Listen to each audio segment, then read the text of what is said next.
Tennessee Valley Across the Table brings locals, often strangers with different views, together to have a conversation, not to debate issues, but to learn who we are as people.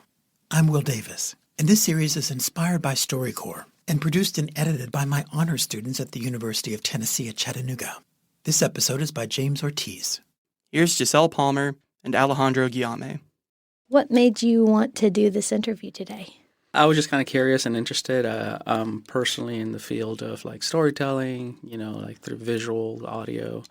And also just, I'm always interested in learning about people, their different cultures, their experiences, where they've been, where they're going. I think in storytelling, that's how you find like interesting characters, kind of interviewing and talking and just having like an open conversation. So I was like, oh. I always love listening to the StoryCorps episodes on the radio, and it's always fascinating to me to hear people's different perspectives on life and to understand how sometimes when we think that we know a lot about a situation, sometimes we don't. Sometimes we have our own point of view, but other people have a different point of view that's very valid.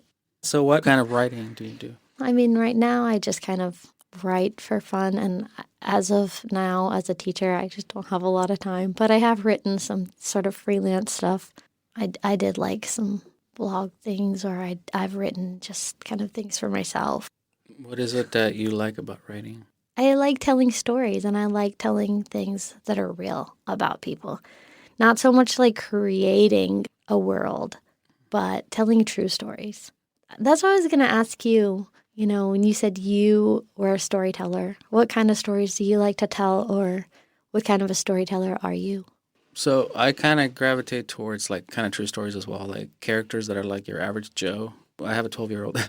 He loves like, the, what is it called, the Marvel or the, the superhero movies, right? And like, I could watch one of those here and there, but to me, they're all the same. It's always like someone who's the most powerful person. I cannot they save the world, at all. right? There's an explosion here and there, and at the end, like, they're better. And so that was fine and dandy. And I could appreciate the art for that, but I like more like just interesting stories of like, that it's kind of like the underdog, but they have all these layers.